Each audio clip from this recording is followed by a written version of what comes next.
Hi everyone, welcome to the Wandering DMs live stream. I'm Paul, and Dan's not here. Unfortunately, due to unforeseen circumstances, Dan was unable to join me today. He suggested that I, quote, post whatever I like. So I was going to do that. I actually happen to have something for you guys. I made a video, let's see, about 3 weeks ago. I attended an event in Los Angeles, hosted by Wizards of the Coast, titled D&D Live, and my intent was actually to stream a little bit from on site, so I could share that experience with you guys. And unfortunately, D&D Live has this real focus on streaming. I thought that would be really funny, but it turned out that it was so packed full of streamers, there was nowhere for me to do that. So instead, I took some photos and took some video. And when we got back, I sat down with my coworkers, Mike and Colleen, who attended with me, and we recorded a chat about our experience. And I thought I would cut that all together into a video to share with you guys, which I've done, and I have here to share with you a little earlier than expected. It's about 15 minutes long, and I'm gonna play it right here through the live stream. I thought, since I'm on my own and Dan's not here, I thought I would use this opportunity to do a little technology experiment. So hopefully this stream right now is going out across both YouTube and Twitch. So I'm going to play the D&D live video for you guys, and while it's playing, scurry off and double check that all that stuff really works as it's supposed to. So I do want to apologize. The audio quality of the video is not the best. Unfortunately, when we sat down to record, I did not realize that the room we're in was pretty echoey. But hopefully that's not too terrible for you to bear with for the 15 minutes that it goes on for. I will be I'll be watching the chat on both YouTube and Twitch while it plays. So if you guys have any comments or questions, please post them to the chat, and I'll monitor that. And after the video, I'll come back on and respond to anything. So that's about it. That's my spiel for today. And without any further ado, take it away, Paul from the past. Hi everyone, I'm Paul from Wandering DMs, and I'm here with my friends Mike and Colleen. We have just recently attended D&D Live, and maybe it was about a week ago, so we're a little slow in posting this. Sorry, everyone. What did you guys think of D&D Live? I think it was totally different than a lot of the conventions and the experiences that I'm used to. I've gone to TotalCon, Carnage in the Mountain. I've never made it to Gen Con or anything that large. But the PAX East, gameplay area and things like that. This one was definitely more aimed at product releases and really kind of trying to be like a really cool immersive experience. I totally agree with you, Mike. It's very different from your standard game convention, right? It was very much focused on streaming. So there was a lot of streaming events where in the evenings they would live stream a game and you could sit in the audience and watch that. During the day they had other streaming groups that were there. Although you couldn't watch those, unfortunately. Those were set up in a place where they had a clear glass window out onto the set. So we were the background for their streams. But unfortunately, the only way you could watch those is by actually opening the device and tuning in. They had a very large market, so they had this wandering market concept. All the vendors were dressed up in costumes. For the set, they had a bunch of wandering cosplayers and talent that were dressed as NPCs from their new content. So you could actually talk to some of the new characters that they have in the Avernus set. Like Mad Maggie was there, and she would she would give you a quest, and you had to go get something for her, and bring it back, and she would give you a stamp. I thought that was something they did really well. Was that that it was all kind of contextual within this new content release that they were doing, with around the descent into hell and the cosplayers that you mentioned and the dressed up vendors, and we're talking about vendors like WizKids and the Ludia team that's doing Warriors of Water team and a few others that were there. Were part of this this cohesive experience with a quest that I think Colleen was super into. Oh, you were into it too.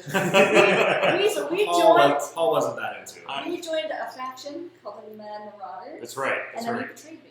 I did. Well, I could sort of tell that Woods was on a quest to convert someone to his faction, and so I thought, He tried to sway me first, and I was like, no, not having that. Then he got Paul. Yep, got me. Yeah, it was. I think that was pretty clever, right? So it's sort of like your standard vendors hall in any convention where vendors are selling things, but then intermixed, you also had all these cosplayers, and the vendors themselves are in costume, to the point where I couldn't even always necessarily tell who was actually selling something and who was just there to be part of the show. Right. And most of them were also part of the show, which was really clever. The fact that they got their vendors to participate in it was awesome. That was pretty cool. You're right. Yeah, they had this whole little quest where you could do various things to earn a stamp on a piece of paper. You would collect a certain number of stamps and you get a prize. And yeah, some of the vendors themselves, you had to interact with them, and they could give you a stamp, or they could give you a clue towards a stamp, or something like that.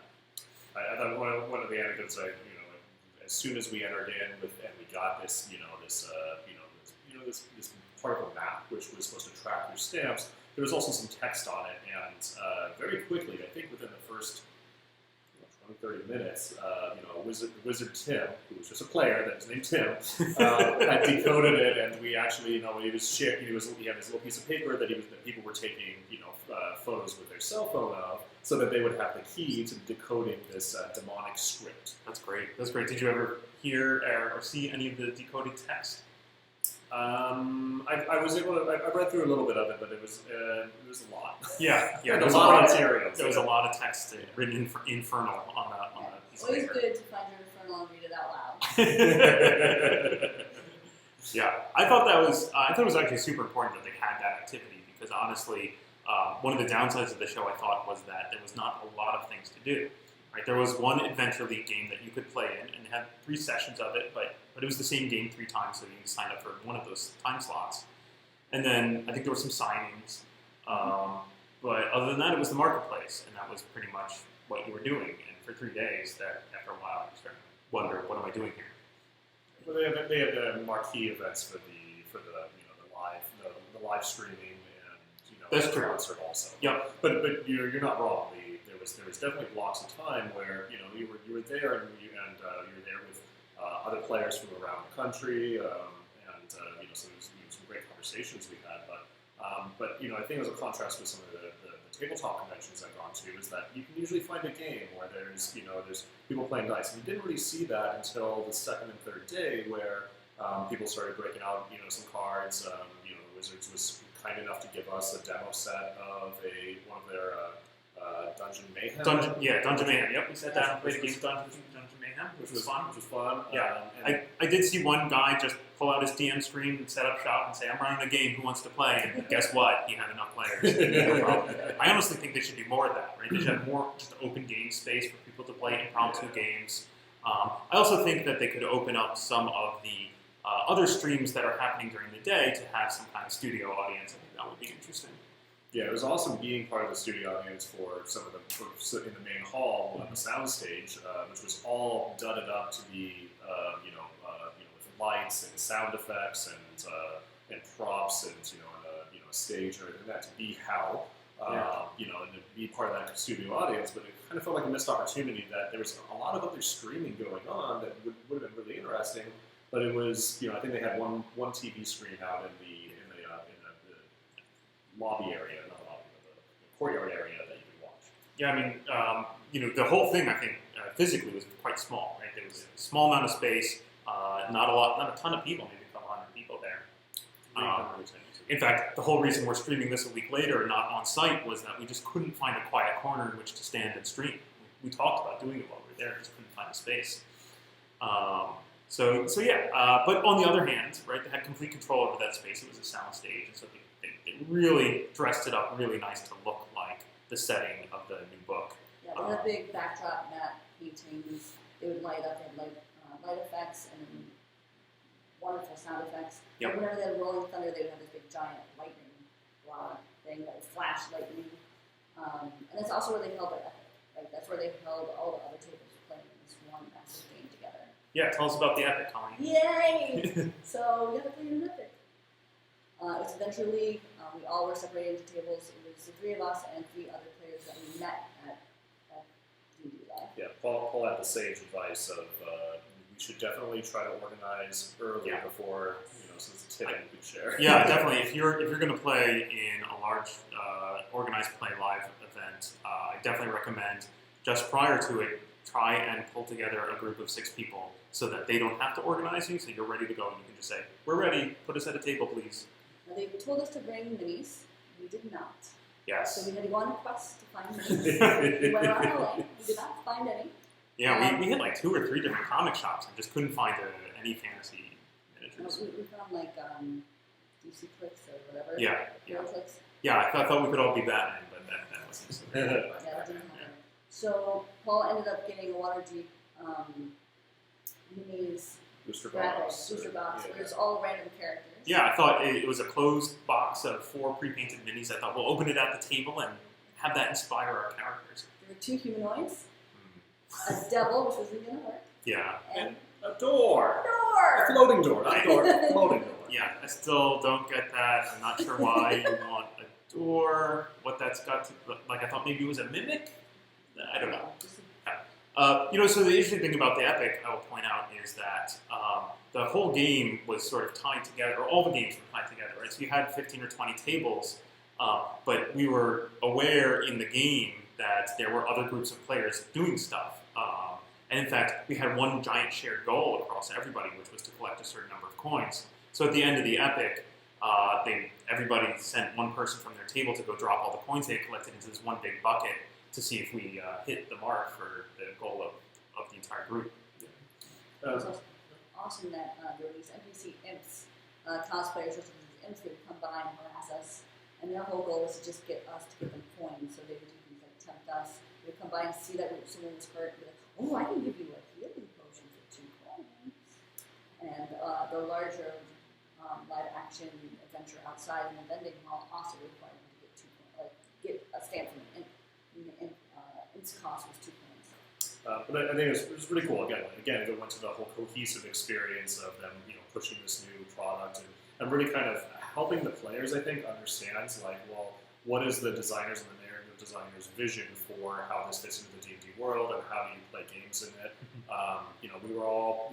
There's 20 tables in the D&D Epic, but we were all supposedly on like a same scorched plane in hell, working towards the same goal, and so these imps and these Genku were flying around to these tables, and it was this was a big part of what the designers were talking about when they announced the new setting at an event the night before, where in hell these devils and these demons are constantly looking to make deals with you and are constantly trying to push your players into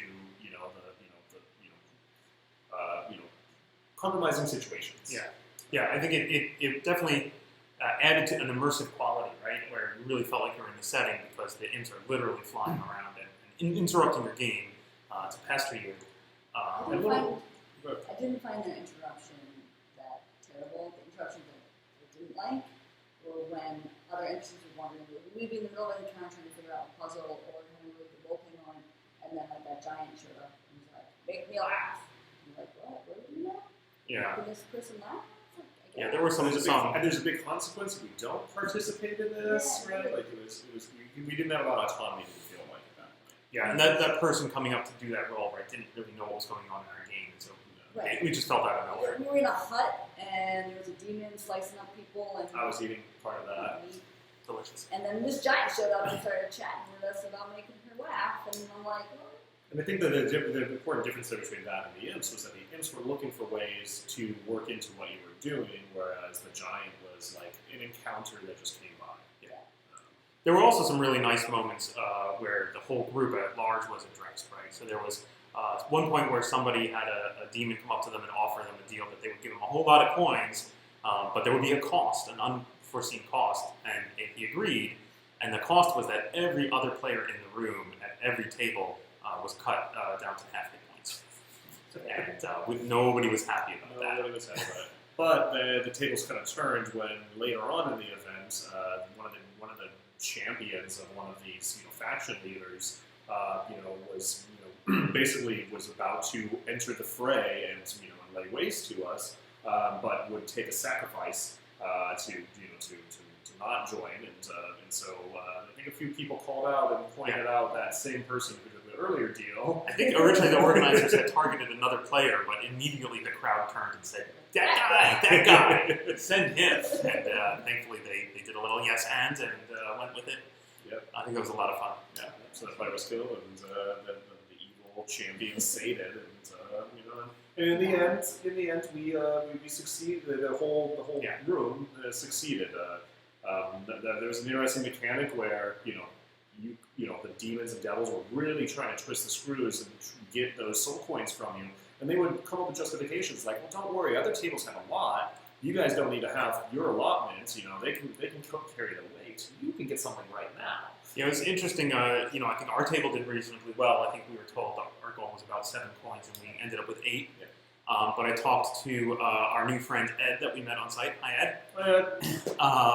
And he was telling me that early on they had a player death in their group, and one of the demons came and made a deal with them and said, "Look, I'll bring your friend back to life, but every coin you find from here on out belongs to me." And so they accepted the deal, and then the players cleverly decided they were going to collect no more coins so as to screw that demon. But that meant at the end they contributed 0 coins to the total. Yeah, it was overall. I think that, thinking back on it, I mean, in the moment, I think I wanted a little bit more autonomy as a character and being able to kind of go the paths that we discovered, or go deeper on the things that we found interesting. And there were some moments where they just ended encounters and pushed us to the next thing because they had the whole room to deal with. But thinking back on it, I thought it was a really positive experience. I would love to play in another game like that in the future. I may not choose that necessarily over a tabletop convention, but or my normal campaign or something. But but I would definitely be open to doing it again, and I have fond memories of it. Awesome. Yeah. My main takeaways about the main epic table play was that if you want to do it well, having the filtering NPCs like the imps worked really well. Having large scale events happen, thunderstorms, environmental events, but the constant interruptions or interrupting their encounters can't interrupt that. I wonder if you could qualify that as basically being that, like, having a random person come by and interrupt and bother 1 or 2 players at the table, but it's still set in the overall setting of the game that's happening at that table is good. Yeah. But having somebody come in and just totally take over 100% of the table, that was not great. That's great. Yeah, exactly. Cool. Yeah.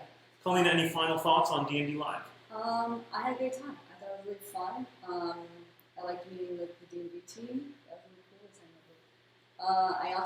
I think that a lot of the stuff that they were doing with the vending and the immersive sets they were creating could be put into other conventions. I think that's really powerful. I think it gets people involved. And then if you miss a slot or you can't get into a game, you have something extra to do. There's a little mini game that's happening on the convention. Yeah, for sure. Mike? Riffing off of that a little bit, I think that one thing from the convention aspect, right? Like, it definitely feels like if another D&D event happens next year, I'm going to have that, tickle in the back of my brain of like, well, am I missing out on something? So because it's a unique experience, whereas like if I miss a year of Carnage or something, yeah, I'm missing out on those games, but I know what I'm going to get into the next year, and it's not like a full kind of cocktail, I guess, that I missed out on that won't be recreated again. Cool. One thing. Yeah. I'm surprised they didn't do like a GM Q&A. Because they talked a lot. Like, I went to the bathroom at one point, and there was this woman who had just seen the first live stream we saw. The Relics and Rarities. Yes. Yep. And she was like, "Oh, I love how the GM does her style of GMing. She uses her hands and articulates all this." She started talking about GMing styles, and she's like, "What's your style?" And I was like, I let the players do what they want. And I was like, I would have loved to talk to her about how she sets up her table, how she tells a story, and how she gets her players involved.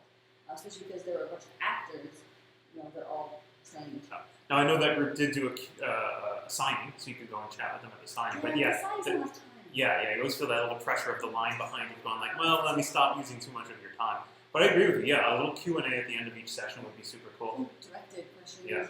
Yeah, and I think that would be great for all of the streams they did on the show. If they just had like a small audience and maybe 10 or 15 minutes at the end for a little Q&A, just to make you feel like you got a little extra for being at the show. I think that would be really cool. Yeah. Awesome.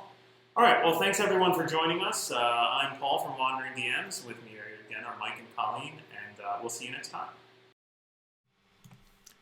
So there you go. That's the video. Sorry about the weird little glitch there in the middle.